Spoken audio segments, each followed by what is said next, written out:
이번 강좌는 도시 및 주거환경 정비법입니다. 일명 도시정비법 이렇게 약칭을 쓰도록 정해놨습니다. 제가 임의적으로 정한 것이 아닙니다. 예전에 맨날 도정법 그러니까 꼭 쌀을 갖다 찢는 그런 거나 마찬가지겠죠. 몇 분도 나오고. 그게 아니라 법제처에서 우리 이렇게 약속하자 해서 만든 겁니다. 법도 약속입니다. 사실상. 그렇게 해봅시다. 근데 이 도시 및 주거환경 정비법은 시험 문제 봤을 때 좀 어떻게 얘기하면 좀 지저분하다고 얘기할까요? 제 표현이 참 잘못됐으니 몰라도 너무 즉 지엽적 문제가 나옵니다. 또 너무 기술적, 테크닉적인 문제가 나와요. 그러니까 이것이 우리 그 공인중개사하고 그렇게 관련성이 너무 많지 않은 것을 볼 수 있습니다. 재개발, 재건축하는 거 사업주체 그들의 입장에서 해야지 그걸 소위 우리가 공인중개사 입장에서 그렇게 지엽적 문제까지 가져갈 필요는 없다. 그럼 나중에 보면 거기 나와 있는 권리 분양권까지 뭐 하라 이런 뜻이나 마찬가지 될 거 아닙니까? 그래서 제가 이렇게 하는 얘기는 매번마다 말 나올 때마다 바뀝니다. 그래서 너무 많이 개정되기 때문에 우리는 큰 틀만 공부합시다요. 제가 여기 내용을 다 한다면 그거 가지고 시간이 너무 많습니다. 그러나 어쨌든 개정된 것 중에서 주요 포인트는 알아야 되겠죠. 그래서 우리가 이제 시험은 공고일을 기점으로 해서 가졌는데 시험이 10월 25일이다. 그럼 90일 전에 공고합니다. 그럼 공고일 기점이 돼요. 그럼 공고일 기점이 되는데 법이 개정되는 건 대개 이제 그 전까지 개정이 됩니다. 그럼 제가 촬영 이후에도 개정될 수 있는 부분이 있다는 얘기겠죠. 그래서 우리 교재도 마찬가지예요. 교재도 쓰고 나서 그때 쓸 수 없잖아요. 그죠? 쓰고 났는데 또 개정된 부분이 있습니다. 그런 건 이제 정오표가 있을 것이고 또 제가 강의를 하면서 이렇게 표현해 드리니까 그런 점을 여러분들이 양지해 주시기 바랍니다. 어쩔 수 없죠. 그럼요. 여러분들 참 큰 맘 가지고 해 주시기 바랍니다.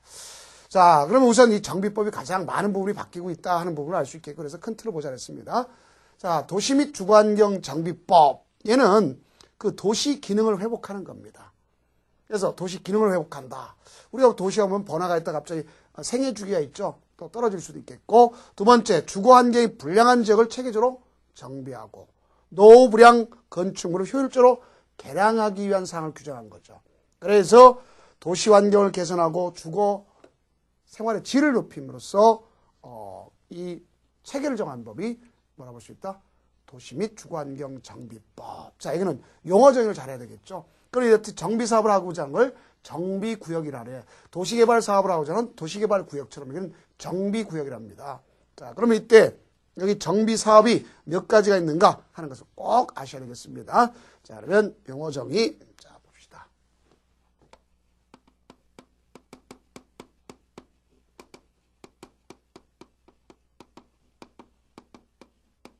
여섯 문제가 출제됩니다. 그래서 너무 이거 길기 때문에 저희들끼리 할 때는 도시정비법 이렇게 약칭을 쓰면 되겠습니다. 여기에 용어 정의가 있습니다. 용어 정의는 어쨌든 가장 기본이 되는 거니까 반드시 해줘야 되겠죠.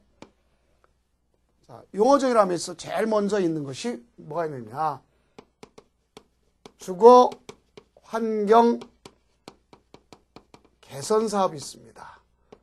자, 이걸 갖다 우리 표현할 때 좀 나쁜 표현을 받을 게 아니라 쉽게 표현하기 위해서 이렇게 설명할게요. 달동네 쪽을 연상하시면 되겠습니다. 자, 달동네 쪽.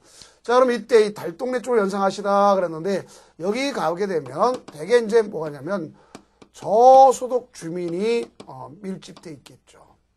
누가 밀집돼 있어요? 저소득 주민이. 자, 그래서 이런 교재도 마찬가지로 도시 저소득 주민이 집단적으로 거주하고 있다라는 걸 볼 수 있겠죠. 그만큼 많이 있는 거죠. 집단적으로 거주하고 있고. 자, 이들이 집단적으로 거주하고 있고. 또 거기에 따라서 그 정비 기반시설이 여기는 열악하는 게 아니라 극히 열악. 자, 가장 중요한 것이 자, 여기 포인트입니다.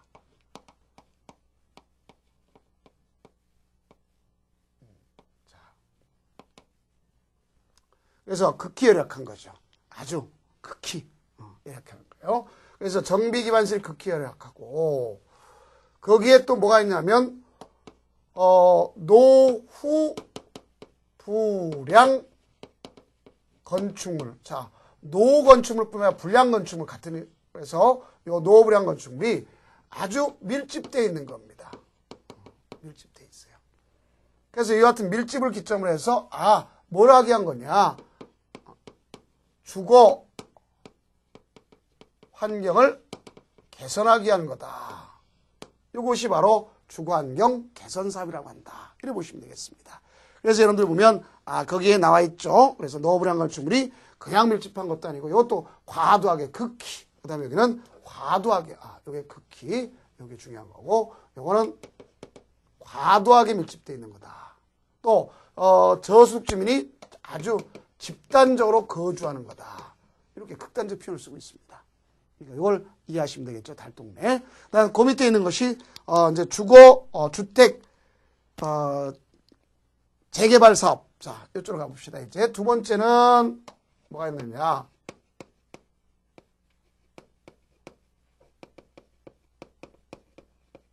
주택 재개발 사업.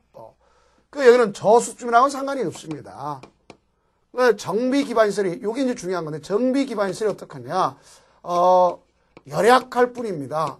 그래서 극히가 아니라, 자, 여기는 열약할 뿐이에요. 열약할 뿐. 재개발.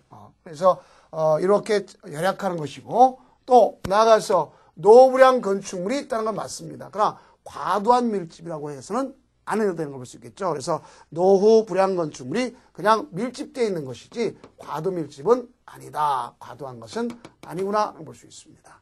그럼 역시 주거 환경을 개선하게 하는 것이다. 그럼 차이점이 바로 뭐냐? 저소득 주민이 있느냐 없느냐 차이겠죠. 그렇죠? 또 여기 보니까 정비 기반 시설이 극히 열약이나 열약이냐, 노후 불량 건축물이 과도하게 밀집되어 있냐, 그냥 밀집되어 있느냐, 이 차이입니다. 또 그 밑에 있는 것은 주택 재건축 사업 이렇게 볼 수 있겠죠.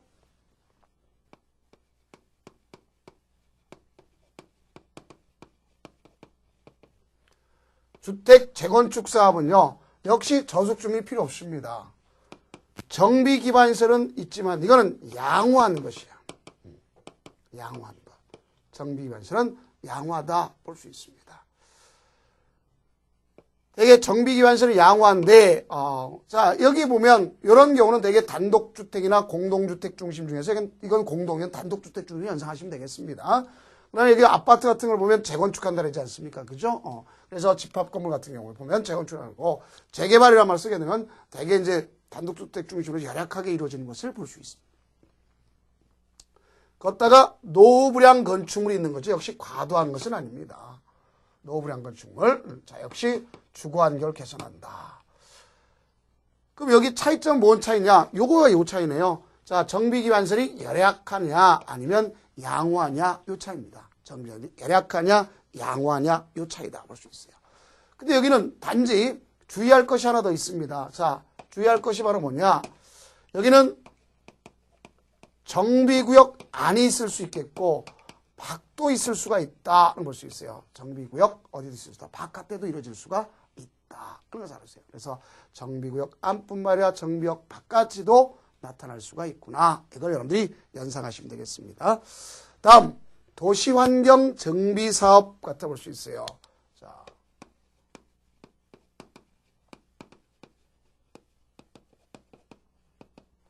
그 도시환경 정비사업 그랬는데 이런 거와 관련되어 있다면 우리가 뭘 갖다 볼 수 있냐면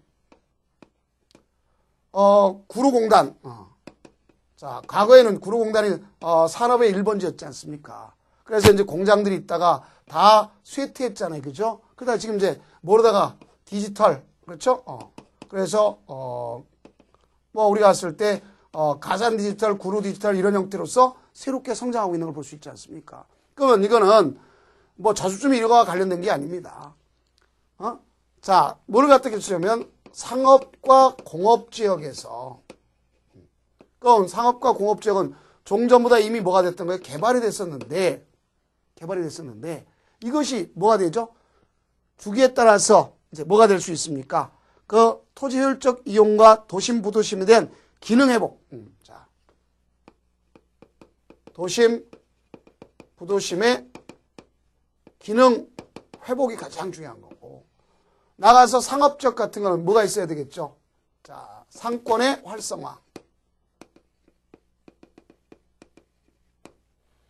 이것이 포인트가 되는 거예요. 상권의 활성화. 그래서 이와 같은 상권의 활성화를 통해 가지고 뭘 갖다 할 거냐? 가서 도시 환경을 개선하는 것입니다. 이거는요.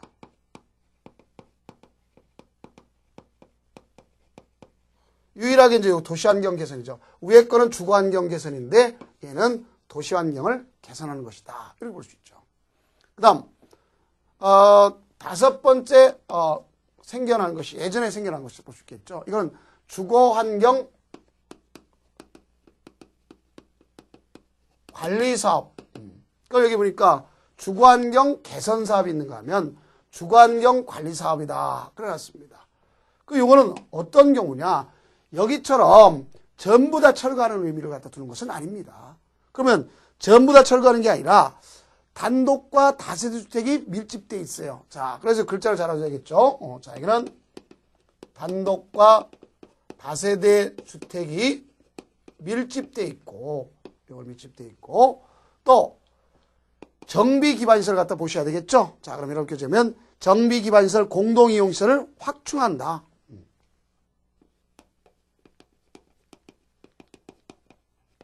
여기처럼 뭐 극히해락 이런 뜻 아니고 알겠죠? 또 공동 이용 시설을 갖다가 이걸 확충하는 거예요. 그래서 이런 형태 것을 뭐하기 위해서? 확충하기 위해서. 그럼 확충하는데 어떻게 확충할 거냐? 그것도 밑줄 쳐주셔야 바랍니다. 자, 주거 환경을 보존도 하고 그대로 있는 걸 보존도 하고 개량도 하고 정비도 하고 하는 사업입니다. 그래서 주거 환경을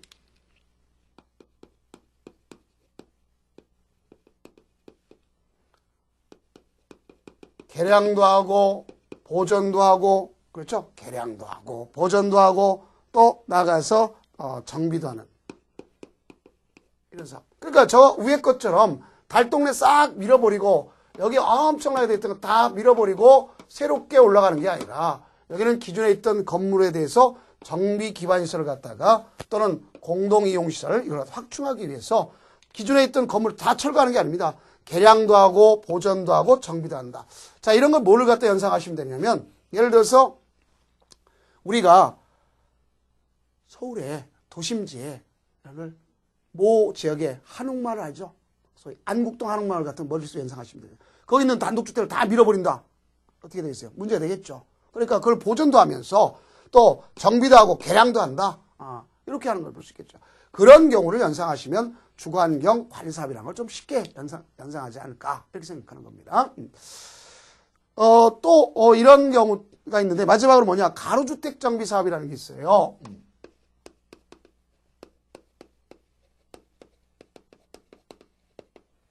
이게 가로구역. 자, 여기는 뭐가 문제가 되냐면 가로구역에서 가로구역이라는 의미가 이제 새로 옵니다. 이제 길가짜 길로짜 계획된 도로에서 구획된 걸 가로구역이라는 겁니다. 그래서 이 가로구역에 의해서 둘러싸여 있는 것, 지역의 일부 뭐 광장이라든가 또는 공원, 녹지 이런 게 접해 있는 경우를 볼 수가 있습니다. 그리고 이 가로구역에서 노후불량 건축물이 밀집되어 있어요. 자, 뭐가 밀집되어 있다? 다른 것보다도 노후불량 건축물 밀집. 노후불량 건축물이 역시 밀집되어 있구나. 노후불량 건축물이 밀집되어 있다. 그러면 이때 그 가로구역을 그대로 유지하는 거예요. 이걸 갖다 그대로 유지하면서 유지를 갖다 하면서 소규모로 주거환경을 개선하는 겁니다. 자, 소규모 주거환경을 개선한다. 제가 이것만을 왜 이렇게 붉은 걸 썼느냐? 그럼 이유가 있어요. 이게 등장하게 된 배경을 조금 더 이해하시면 여러분들 쉽게 가져갈 수 있어요. 한참 우리나라에 재개발, 재건축 이런 말도 있었지만 그 재개발, 재건축이 여기 있는 거 아닙니까? 정비사업이 됐잖아요. 그죠? 근데 뭐가 또 있냐면 뉴타운이라는 게 있었잖아요. 한참 뉴타운. 그래서 뭐 은평 뉴타운에서 뉴타운이 한참 이런, 그게 원래 서울시가 출발해서 조례를 했던 것을 도시 재정비 촉진법이라는 게 있었어요. 그래서 재정비, 도시를 갖다 재정비하겠다. 그러면 그곳이 규모가 크잖아요. 근데 요새 경기가 좋아요, 안 좋아요? 안 좋으니까 이것들이 다 뭐가 됩니까? 소위 해지되잖아요. 그럼 해지되는데 그걸 그대로 둘 수가 없지 않습니까? 그래서 그 중에 종전 가로구역을 유지하고 소규모로 되게 이제 그 규모적 개념이 얼마 정도냐? 10,000제곱미터 미만 소규모. 그러니까 이건 10,000제곱미터 미만. 10,000제곱미터 미만의 가로구역을 유지하면서 가져가라 이 얘기입니다. 그걸 갖다 가로구역이라고 하는 거죠. 그래서 소위 우리가 가로주택 정비사업이란 말을 쓰게 되는 겁니다. 그래서 개선하게 쓰는 것이다. 그럼 이렇게 보면 가로구역이란 말이 나왔죠. 도로가짜. 그래서 지역의 면적이 10,000제곱미터 미만일 것. 그다음에 지역에 통과된 도로가 설치되어 있지 아니할 것. 통과된 도로가 설치되어 있지 않은 것. 해당 지역을 통과하는 도로. 근데 다만 집이 있으니까 뭐 있어요? 집을 지려면 건축법상 4m 이해야 되겠죠. 그러니까 4m 이하의 도로는 제외다. 4m 기점이 건축법상 도로니까 그건 있어야죠. 집 지을 때 도로 없이 집 지는 거 봤으세요? 아니지 않습니까? 그래서 집을 지으려면 여기에 소유폭이 4m 도로가 있어야 여기 집을 지을 수 있지 않습니까? 그럼 이거 말고 이 안에 단지 안에 큰 도로가 대형 도로가 통과되는 건 아니다. 이런 얘기입니다. 그래서 이렇게 그럼 가로구역 가로주택 정비사업의 가로구역에 대해서는 전부터 일부를 시행할 수 있는데 노후불량 건축물이 전체의 3분의 2 이상 그 다음에 해당 구역의 기존 단독주택 호수와 공동주택 합산 것이 20 이상이 정도 되면 가로주택 정비사업을 할 수 있다. 그러니까 소규모로 너희들 뉴타운 해제되는 대신 너희들끼리 만만한 애들끼리 하라 이런 얘기입니다. 쉽게 해서. 그래서 이거는 조합 가서 추진회를 만들 필요 없어요. 만만한 사람 꼭 몇 명이 하는 거니까. 그래서 가로주택 조합설을 추진을 만들 필요가 없다는 걸 아시면 되겠습니다. 다음 여기 보니까 노후불량 건축물이죠. 그럼 노후불량 건축물이란 건 건축물이 손괴, 훼손, 도괴, 붕괴될 안전사고 우려가 있다면 당연히 뭐가 되겠어요? 노후불량 건축물이고 그 다음 이제 내진 기능, 내진의 성능이 확보되지 아니한 건물 중 지진이 있잖아요. 내진 확보되지 않은 건축물 중에서 중대한 기능적 결함, 부실 설계, 시공으로 인해서 구조 결함이 있는 등에 있는 것으로서 보니까 수선할 당시에 안전 여부 확인 대상 건물이 아닌 건물로서 급수나 배수, 오수설비 등의 또는 지붕, 외벽, 마감의 노후와 손상으로 그 기능을 유지하기 곤란한 것이 우려되는 건축물. 또 건축물의 내구성, 내하력, 하려는 지하자입니다. 짐. 그래서 쌓는 것. 국토장관이 정하는 기준에 못 미치지 못하는 예상되는 구조로서 안전 확보가 어려운 거. 건물을 갖다 쌓게 되면, 물건을 쌓게 되면, 알겠죠? 쌓게 되면 붕괴될 수 있잖아요. 삼풍 백화점 같은 거 생각해 보세요. 그런 걸 볼 수 있겠죠. 다음에 해당하는 것으로 대통령이 정하는 건데, 가서 대도시의 경우에서 정하는 건축물인데, 주변 토지 이용 상황에 비추어서 환경이 불량한 곳에 있다. 그 다음, 철거하고 새로운 건물을 갖다가 짓게 되는 소요되는,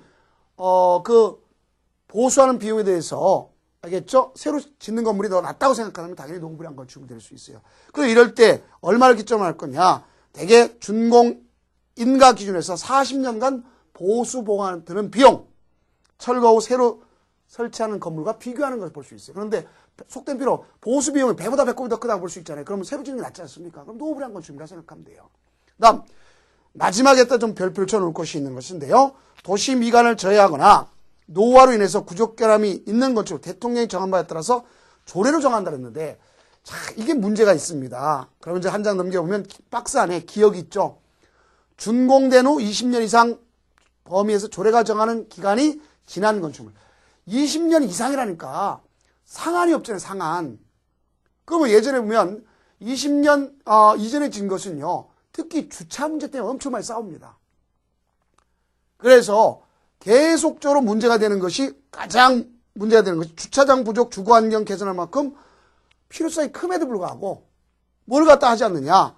너무 재건축 연한이 지나치게 장기간 돼가지고 제때 재건축을 못해요. 그럼 그만큼 거기에 안전에 문제가 생기고 주민의 불편이 너무 지속화되잖아요. 그러니까 언제 할지 모르잖아요. 20년 이상이니까. 그래서 딱 정해서 20년 이상 30년 이하. 그럼 30년 넘지 말라는 얘기죠.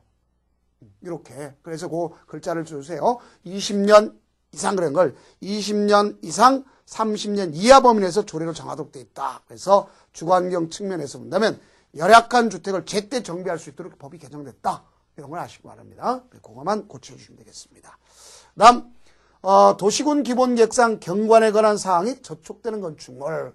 자, 이것이 바로 저촉된다 그러면 어떤 도시가 보면 깨끗한데, 예를 들어서, 이런 경우를 갖다가 머릿속에 연상하면 되겠습니다. 자, 지방 중에 이제 청주라는 데가 있는데요. 자, 거기를 갖다가 진입로서부터는 참 사계절이 참 뚜렷하죠. 프라다나스나 뭐 있어 참 깨끗한데, 지금은 없잖아요. 그 주변에 옆에 먼저 뭐 새로 신흥 도시가 돼가지고 있는 곳은 뭐 여러 가지 그 위락시설 많잖아요. 숙박시설 많잖아요. 안 좋지만 예전에는 그런 게 없었어요. 쭉 들어간다 그러면 지금 이제 도청 옆에 상당공원이라고 돼 있는데 예전에는 그 금수장이라고 돼 있었습니다. 그러면 저도 그거 보지는 못했지만 금수장이라는 건물이 있었대요. 그럼 금수장은 쫙 가다 보니까 모텔 같은 여관 하나 있지 않습니까? 그럼 이미지가 안 좋잖아요. 그러니까 그런 것은 도시 기본 계획상 좀 없으니까 그걸 없애고 거기다 공원을 만든다. 그 건물도 뭐가 돼요? 노블한 건축물이 된다 이런 얘기입니다. 예를 들어서 그런 걸 연상하시면 되겠다. 그런 걸 하시면 되겠고, 다음 간혹가다 출제되는 것이 이제 정비 기반시설, 공동이용시설 구별하는 거예요. 그럼 정비 기반시설한 건 국토의 계획 및 이용 법률에 의한 뭐가 있어요? 기반시설이라는 게 있습니다. 도로, 상, 하수도, 또 우리가 학교 용지라든가 아니면 주차장 용지 같은 경우, 공동구. 알겠죠? 이런 걸 갖다 뭐라 볼 수 있어요? 정비 기반시설이라고 그러는 거예요. 그래서 이, 정비 기반시설이라는 것이 있는 것은 정비구역 안에 있는 것을 정비 기반시설이라고, 그 다음, 공동이용시설은 주민이 공동으로 쓰는 거. 그럼 주민이 공동 쓰는 것은, 사용하는 것은 놀이터, 마을회관, 공동작업장, 뭐 국판장, 세탁장 이런 걸 얘기하지 않습니까? 그래서 이런 경우 뭐 타가스 어린이 경로당 이런 것을 공동 이용시설이라고 해요. 구별하는 게 나왔고, 대지라고 하는 건 뭐를 볼 수 있어요? 정비사업을 해서 조성된 땅을 대지라는 거죠. 다음 주택단지다. 그러면 주택 부대 봉시설 건설하거나 대주소 1단의 토지를 얘기하는 겁니다.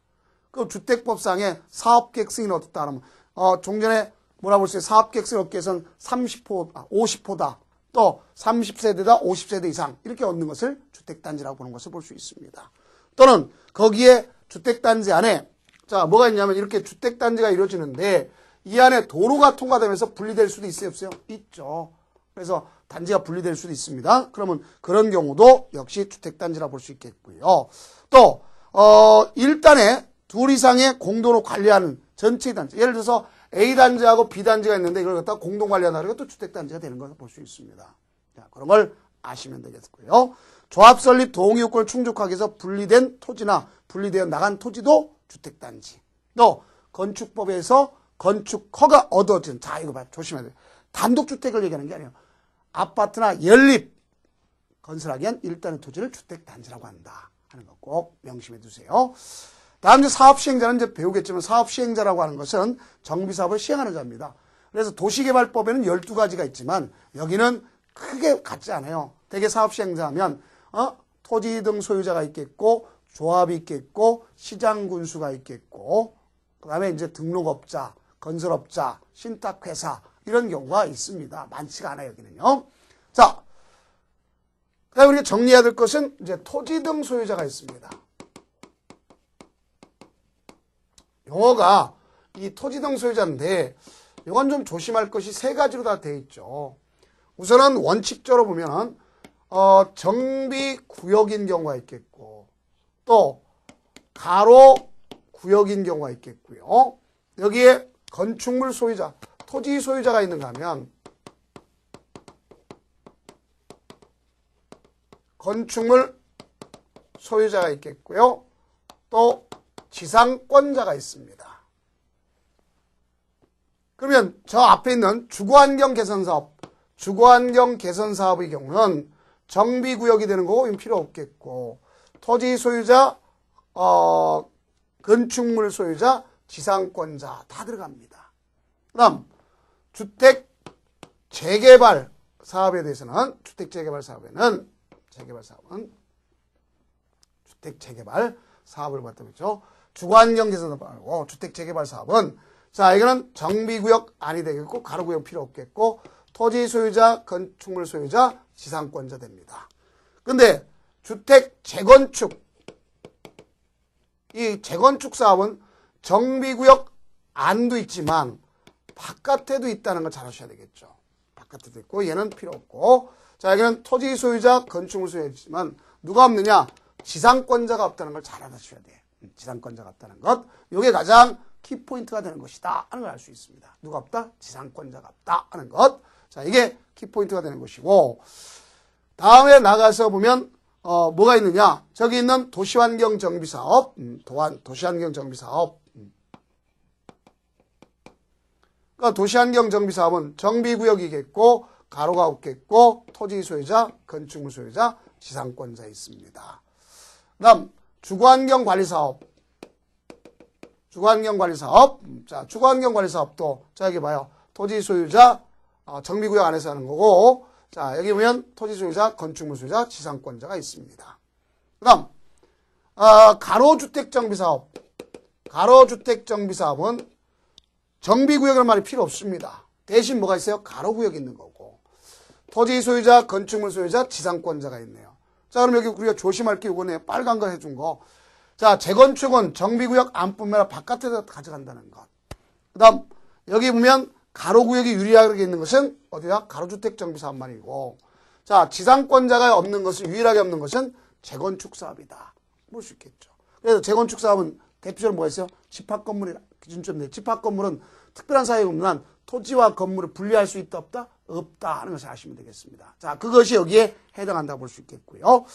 다음 주택공사 등이라는 용어를 썼습니다만 이건 약자로 지칭하는 거죠. 그래서 지금 주택공사가 없는 게 아니라 한국토지주택공사법에 의해서 이루어진 것으로서 한국토지주택공사하고 지방공기업법에 의한 지방공사를 합쳐서 주택공사 등이라는 용어를 쓰고 있구나, 이렇게 아시면 되겠고요. 그 다음에 정관등. 그런데 정관등이라고 하는 것은 우리가 정관, 뭐 있어요? 정비사업 조합이 되면 정관이 있겠죠. 그 다음에 토지등 소유자가 있으면 규약이 있을 거 아닙니까? 약속, 규약.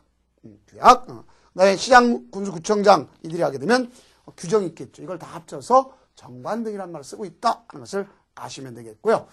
자, 마지막으로 이제 뭐가 있다고 보시면 이 중에서 적용이 제외되는 게 있어요. 자, 뭐가 있냐면 특히 과거에는 재건축자만 조심했지만 이건 재건축 플러스 가로주택 두 가지를 조심하면, 그것을 만약에 없다면 그거 찍으면 정답이 될 수 있어요. 자, 그래서 보면 가로주택 정비사업에서 안 되는 게 있어요. 자, 가로주택은 뭐가 기점이 된다 그랬어요? 여기 봅시다. 가로주택은 가로구역에서 노후불량 건축물이 밀집되어 있고 소규모로서 가로구역을 유지하면서 행하는 주거환경 개선 사업입니다.